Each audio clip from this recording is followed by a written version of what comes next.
네, 오늘의 말씀은 시편 138편 말씀입니다. 다 함께 합독합니다. 내가 전심으로 주께 감사하며 신들 앞에서 주께 찬송하리이다. 내가 주의 성전을 향하여 예배하며 주의 인자하심과 성실하심으로 말미암아 주의 이름에 감사하오리니 이는 주께서 주의 말씀을 주의 모든 이름보다 높게 하셨습니다. 내가 간구하는 날에 주께서 응답하시고 내 영혼에 힘을 주어 나를 강하게 하셨나이다. 여호와여, 세상의 모든 왕들이 주께 감사할 것은 그들이 주의 입의 말씀을 들음이오며 그들이 여호와의 도를 노래할 것은 여호와의 영광이 크심이니이다. 여호와께서는 높이 계셔도 낮은 자를 굽어 살피시며 멀리서도 교만한 자를 아심이니이다. 내가 환난 중에 다닐지라도 주께서 나를 살아나게 하시고 주의 손을 펴사 내 원수들의 분노를 막으시며 주의 오른손이 나를 구원하시리이다. 여호와께서 나를 위하여 보상해 주시리이다. 여호와여, 주의 인자하심이 영원하오니 주의 손으로 지으신 것을 버리지 마옵소서. 아멘. 네, 다윗은요, 성경 인물 중에서도 가장 고난을 많이 받았던 사람 중에 한 사람이라고 할 수 있습니다. 네, 우리도 예수님을 믿고 나서 우리가 이렇게 믿음의 여정의 길을 가고 있잖아요. 근데 우리도 마찬가지로 고난 가운데 걸어가지 않는 분이 어디 있겠습니까? 그죠? 그 환경과 사건들은 다를지라도 고난의 파도가 지나가고 나면 또 다른 고난이 오는 것 같고, 잘 지나간 것 같이 한숨을 돌리고 나면 또 다른 고비가 이렇게 닥치어 오게 되는 것을 보게 됩니다.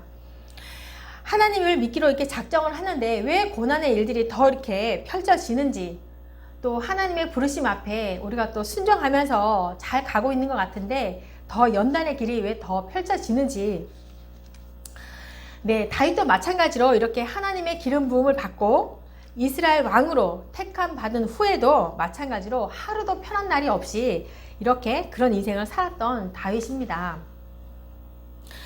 이런 많은 고난 속에서도 이제 신앙을 버릴 만도 하잖아요. 또 하나님을 이렇게 저주하면서 떠날 수도 있었을 텐데, 이 다윗은요, 하나님을 언제나 이 중심적인 절대적인 그런 신앙 안에서 그 삶을 이렇게 살아갔던 걸 보게 됩니다. 그런 삶을 보면서 우리도 큰 유익을 발견하시기를 바랍니다.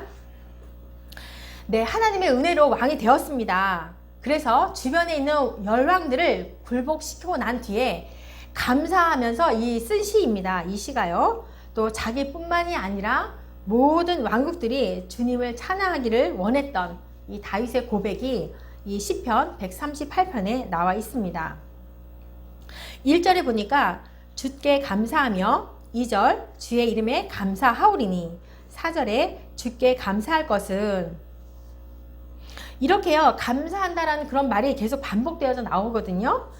그 감사가 어떤 것인지를 우리가 함께 살펴보면서 또한 우리 삶 가운데 어떠한가, 내 삶은 정말 감사한 삶을 살아가고 있는지 돌아보는 시간이 되었으면 합니다.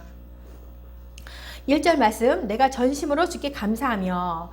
네, 다윗은요, 전심으로 온 마음을 다해서 하나님께 감사를 드렸습니다. 이성과 사고와 의지와 감정 모두 인격의 중심을 말하고 있는데요, 전 인격이 하나님을 감사했다라고 이렇게 표현하고 있습니다. 그리고 신들 앞에서도 주께 찬송하리다 라고 했는데요, 이 신들은 뭐냐면 우상을 비롯한 이방 신들, 또한 열왕을 비롯한 권세자들, 천사들, 이렇게 해석을 하고 있는데요. 세상 사람들이 신이라고 숭배하는 그런 온갖 우상신들이 있지만, 그 모든 거짓 신들을 다 물리치고 유일하신 참 하나님께만 감사와 찬송을 해야 된다라고 강조하고 있는 거예요. 세상에 어떤 신들이 있을지라도, 세상에 어떤 권세자들 앞일지라도, 또한 비록 천사들 앞일지라도 오직 하나님께만 전심으로 감사하고 찬송을 해야 한다고 고백하고 있는 거예요. 그러면서 2절부터는 다윗이 전심으로 하나님께 감사해야 될 이유를 말하고 있습니다. 2절 말씀, 내가 주의 성전을 향하여 예배하며 주의 인자하심과 성실하심으로 말미암아 주의 이름에 감사하오리니. 네, 첫째 이유가 주의 인자하심과 성실하심이라고 합니다. 인자하심은 하나님의 한결같은 은혜를 말하고 있는 거죠. 비록 당신의 백성들이 온전하지 못하고 충성되지 못하고 신실하지 못할지라도 끊임없이 참으시고 용서하시고 구원해 주시고 또한 복을 베푸시는 하나님의 은혜를 말하고 있어요. 그렇기 때문에 우리는 온 마음으로 감사를 해야 된다. 네, 성실하심은 뭐예요? 하나님의 진실하심과 당신의 약속을 틀림없이 지키시는 그런 미쁘심을 뜻하고 있는데요. 언제나 진실하시고 당신의 말씀을 반드시 이루시는 하나님이기 때문에 온 마음으로 감사를 해야 한다라고 말하고 있는 거예요. 또 하반절 말씀 보니까 이는 주께서 주의 말씀을 주의 모든 이름보다 높게 하셨습니다. 네, 다시 번역하면은 주의 모든 이름대로 주의 말씀을 크게 하셨다라는 그런 말인데요. 하나님께서 당신의 이름대로 언약의 말씀을 지키시고 창조와 섭리를 통하여서 아주 큰 일을 행하셨다는 그런 말인데요. 그래서 많은 우상 신들이 있지만 그 가운데 유일하고 예배를 받으실 분이, 감사를 받으실 분이 하나님이라고 하는 것입니다. 그리고 다윗은 오직 하나님께 감사와 찬송과 예배를 드리는 또 다른 이유를 말하고 있습니다. 3절 말씀, 내가 간구하는 날에 주께서 응답하시고 내 영혼에 힘을 주어 나를 강하게 하셨나이다. 네, 기도에 언제나 응답하시는 하나님이라고 하고 있어요. 우리의 마음에 힘을 잃고 약해졌을 때에도 하나님 저희에게 힘을 주십시오, 강하게 해주십시오 이렇게 간구만 한다라고 하면 하나님께서 반드시 이루어주신다는 그런 말씀이에요. 온갖 우리가 우상 신들과는 달리 하나님은 당신의 백성들의 기도를 들으시고 또 응답하시는 유일하신 하나님이기 때문에 그분만이 감사와 찬송과 예배를 받으시기에 합당하다라는 그런 말씀인 거예요. 네, 4절과 5절을 이어서 계속 하나님께 감사할 이유를 말하고 있습니다. 여호와여, 세상의 모든 왕들이 주께 감사할 것은 그들이 주의 입의 말씀을 들음이오며 그들이 여호와의 도를 노래할 것은 여호와의 영광이 크심이니이다. 세상의 모든 왕들이 주께 감사할 것과 또한 그들이 여호와의 도를 노래할 것은 사실은 같은 뜻을 가지고 있어요. 세상의 모든 왕들이 주의 입의 말씀을 들음으로 감사해야 하고 여호와의 영광이 크시기 때문에 주님을 찬양해야 된다라고 하는 말씀입니다. 여기서 우리는 세상의 모든 왕들에게 하나님의 말씀을 듣게 하심과 하나님의 영광 사이에 관계성을 볼 수가 있는데요. 하나님의 영광이 높고 먼 곳에 계셔가지고 사람들과 아무런 관계도 없이 아무 말도 없이 지내는 것이 아니라 사람들에게 하나님, 당신의 말씀을 들려주는 데 있다는 거예요. 말씀을 들려주신다는 것은 하나님은 당신의 백성들에게 관심을 갖고 있고 또한 당신들의 백성들과 자녀와 관계 맺기를 원하신다라는 그런 말씀이거든요. 그래서 하나님께서는 영원한 말씀, 자체이신 아들 예수 그리스도를 우리 가운데 내려보내 주시고 또한 우리에게 말씀하여 주시고 우리와 영원한 관계를 맺으시기까지 하시는 그런 하나님이신 거예요. 그래서 그것이 하나님의 영광인 거죠. 우리에게 말씀하시고 또한 우리로 하여금 그 말씀을 듣게 하시는 하나님은 세상의 모든 우상신과 거짓신과는 달리 영광스러운 하나님이신 거예요. 그래서 그 다윗은 그 신들 앞에서 전심으로 다해서 주님께 감사하고 찬송하게 되었다라고 하는 겁니다. 우리도 마찬가지로 세상 권세와 우상 신들 앞에 그들 앞에 주님께 전심으로 감사할 수밖에 없다라고 우리는 그렇게 고백을 해야 하는 것입니다. 다윗이 온 마음을 다해서 하나님께 감사하는 또 다른 이유를 말하고 있습니다. 6절과 7절 말씀, 여호와께서는 높이 계셔도 낮은 자를 굽어 살피시며 멀리서도 교만한 자를 아심이니이다. 내가 환난 중에 다닐지라도 주께서 나를 살아나게 하시고 주의 손을 펴사 내 원수의 분노를 막으시며 주의 오른손이 나를 구원하시리이다. 네, 하나님께서는 높이 계셔서 낮은 자를 굽어 살피신다는 그런 말씀은요, 하나님은 사실은 초월적인 존재임에도 불구하고 우리를, 낮은 피조물들을 세심하게 살피시는 하나님이기 때문에 감사해야 된다라고 하는 거예요. 또 멀리서도 교만한 자를 아시는 하나님이에요. 이 말은 교만한 자들은 하나님 앞에서 숨을 수도 없고 감출 수도 없다라는 말이지요. 하나님께서는 교만한 자가 누구이고 그들이 무엇을 하고 있는지 다 알기 때문에 하나님의 징벌 앞에 도망할 수 없다는 말입니다. 네, 눈에 보이게 이렇게 엄청나게 크게 세워져 있는 우상 신들은 아무리 크게 높이 이렇게 세웠다 할지라도 사람들을 세밀히 볼 수도 없고 파악할 수도 없고 살필 수도 없고 누가 선인지 악한지 사실은 분별할 수도 없다라는 거예요. 뭐예요? 그냥 자기 앞에 절 많이 하고 잘 보이고 그런 사람들을 이제 우상신들은 보겠죠.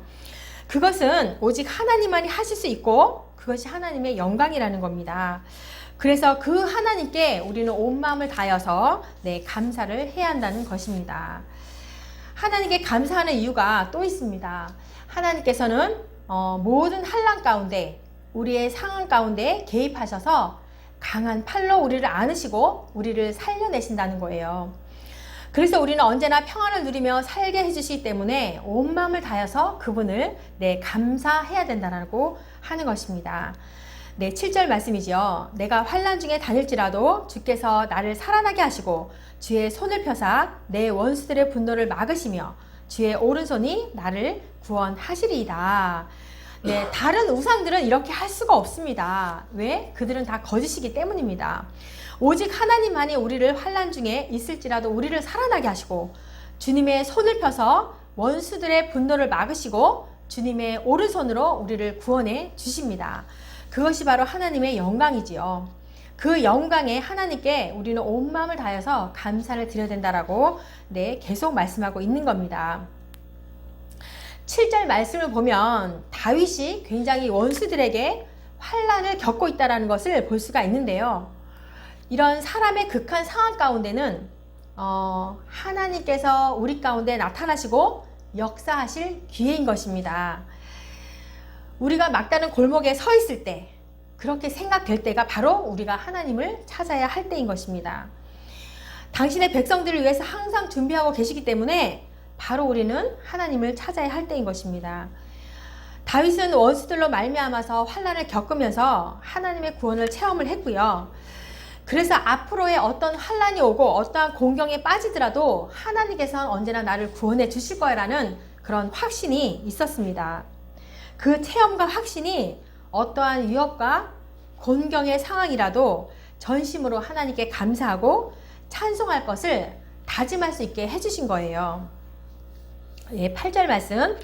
다윗은 온 마음으로 하나님께 감사해야 될 마땅한 이유를 또 말하고 있죠. 여호와께서 나를 위하여 보상해 주시리이다. 여호와여 주의 인자하심이 영원하오니 주의 손으로 지으신 것을 버리지 마옵소서. 여호와께서 나를 위하여 보상해 주시리라고 이렇게 말씀을 한 것은 하나님께서 나를 위해서 무엇이든지 구하는 대로 해주실 거야 라는 그런 믿음의 고백인 거예요. 여기서 우리는 하나님의 선택과 사랑에 대한 무한한 신뢰를 확인할 수 있죠. 하나님께서는 당신의 백성을 조건 없이 택하시고 또한 택하신 백성을 제한 없이 사랑하십니다. 사랑하시는 백성을 위해서 못하실 것이 전혀 없으신 전능하신 하나님이신 거예요. 그 전능하신 사랑의 가장 큰 증거가 무엇입니까? 바로 예수 그리스도이십니다. 근본 하나님의 본체시고 당신과 동등된 아들을 사람의 모양으로 낮추어 보내시고 십자가에 죽기까지 복종케 하신 일이 사랑의 큰 증거인 것입니다. 하나님께서는 당신을 배반하고 배신하고 죄지은 인간들을 위해서 스스로 인간으로 오시고 또한 십자가의 고난과 죽음을 당하신다는 것은 사실은 불가능한 일이잖아요. 그렇지만 하나님은 사랑이시기 때문에 그 불가능한 일까지도 전능하신 하나님께서는 이루어 주셨습니다. 그것이 바로 하나님의 은혜시고 하나님의 인자하심인 것입니다. 그 은혜로 당신의 백성들을 선택하시고 그 인자하심으로 당신의 백성을 끝까지 붙드시고 인도하시는 것입니다. 그 인자하심은 영원하시고 또한 그의 선택 또한 영원한 것이죠. 하나님의 자녀가 되고 그의 나라 백성이 된 것은 그의 주권으로 이루어지는 것이기 때문에 우리의 선택을 포기하지도 취소하지도 않으십니다. 네, 당신의 주권으로 끝까지 이루실 것입니다. 네. 다윗은 그 진리를 이미 깨달았기 때문에 확신한 거예요. 그래서 다윗이 이렇게 고백을 합니다. 8절 여호와여 주의 인자하심이 영원하오니 주의 손으로 지으신 것을 버리지 마옵소서. 이렇게 고백을 한 것이죠. 주의 손으로 지으신 것이란 것은 주님께서 주권적으로 행하신 일을 말하는 거예요. 하나님께서 시작하신 일이기 때문에 끝까지 완성하실 것이라는 확신의 기도인 것입니다. 네, 이렇게 다윗이 본문에서 온 마음으로 하나님께 감사해야 할 이유들을 밝힌 것은 사실은 우리 모두에게도 해당되는 말씀인 거예요. 예수 그리스도를 알지 못하고 교만하고 하나님을 섬길 줄을 몰랐다면 영원한 죽음의 형벌에 처할 수밖에 없었던 우리였지요. 하나님의 말씀대로 행할지도 몰랐고 세상 사람들과 아무런 차이도 없이 살았을 우리입니다. 그런데 아무 이유 없이 하나님께서는 우리를 하나님의 자녀, 당신의 백성으로 삼아 주셨습니다. 성령의 역사로 예수 그리스도를 믿게 해주셨습니다. 하나님의 말씀을 듣고 깨닫게 해주셨습니다. 죄의 용서와 구원과 영원히 복된 삶의 소망과 확신을 갖게 해주셨습니다. 하나님의 뜻을 따라서 살고자 하는 마음과 또한 이기심을 버리게 하시고 사랑을 실천하게 하시고 또한 그러한 마음을 주시고 복음의 선포와 섬김의 의지도 또한 우리에게 주셨습니다. 그래서 이 악하고 험한 세상에도 우리는 두려움 없이 살 수 있게 해주셨습니다. 네, 하는 일들이 뜻대로 되지 않아서 낙심하거나 절망하거나 포기하지 않을 수 있는 이유와 용기도 주셨습니다. 모든 일에 하나님을 의지하며 기도할 줄 알게 해주셨습니다. 매주일 매 순간마다 하나님 말씀을 묵상하시고 기도하고 또한 예배자리로 우리가 이렇게 인도해 주신 것도 하나님의 은혜인 거죠. 이 모든 일이 우리 스스로 이루어진 것이 아니라 전적으로 하나님의 은혜인 것입니다. 우리가 그런 은혜를 입었다는 것은 바로 우리가 선택받은 백성이라는 증거입니다. 그래서 우리는 온 마음으로 하나님께 감사해야 하는 것입니다. 네, 감사는요, 참된 믿음의 가장 중요한 증거입니다. 항상 기뻐하고 쉬지 말고 기도하며 범사에 감사하는 우리 모두가 되기를 바랍니다. 네, 아무리 지금 우리의 삶의 여건이 불안정하고 또한 뜻대로 되는 것이 없다 하고 생활이 곤핍하고 슬프고 황망한 일을 당할지라도 우리가 하나님 앞에 해야 할 것은 오직 감사와 찬양밖에 없습니다. 그쵸? 우리가 지금까지 이렇게 살아온 자체가 기적이지 않습니까? 하나님의 놀라운 은혜에 감사하시며 날마다 예배하는 삶이 되시기를 축복합니다. 아멘. 아멘. 네.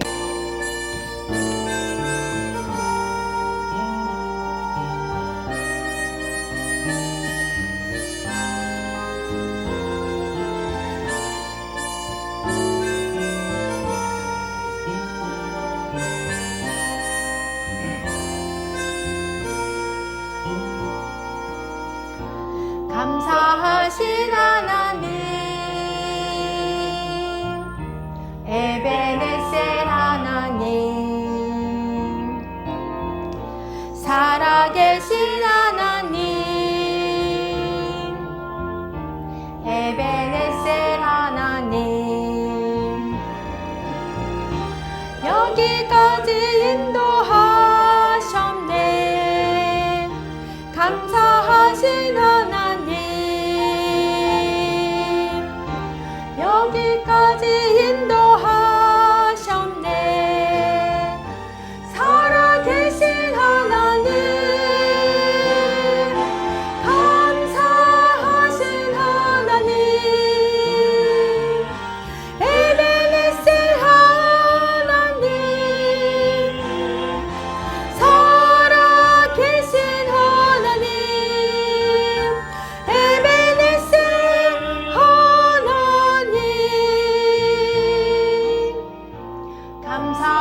감사하신 하나님, 에베네셀 하나님, 살아계신 하나님, 에베네셀 하나님, 장래에도 인도하시리 감사하신 하나님, 장래에도 인도하시리 살아계신 하나님, 감사하신 하나님, 에베네셀 하나님, 살아계신 하나님, 에베네셀 하나님.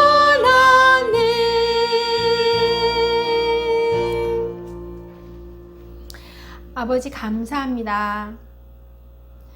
주님, 오늘 말씀을 통하여서 다윗은 평생을 주님을 찬양하며 살았다라고 합니다. 어떠한 환경에도 주님 전심으로 주님께 감사하는 삶을 살았다고 합니다. 아버지, 우리도 또한 주님 온 마음을 다해서 주님을 찬양하며 감사하는 삶을 살아갈 수 있도록 주님 그렇게 인도하여 주시옵소서. 아버지께서는 우리를 태초부터 택하여 주셔서 사랑하는 딸아, 사랑하는 내 아들아 라고 불러주시고, 또한 매 순간 매주마다 또한 이 자리 가운데 주님 인도하여 주심을 너무나 감사를 드립니다. 모든 말씀 가운데 하나님의 뜻을 발견하게 하시고 주님 우리로 하여금 온 마음을 다하여서 기쁨으로 살아가게 하여 주옵소서. 주님의 그 언약의 말씀처럼 언제나 우리를 끝까지 인도하실 예수님을 찬양하며 예수님의 이름으로 기도합니다. 아멘.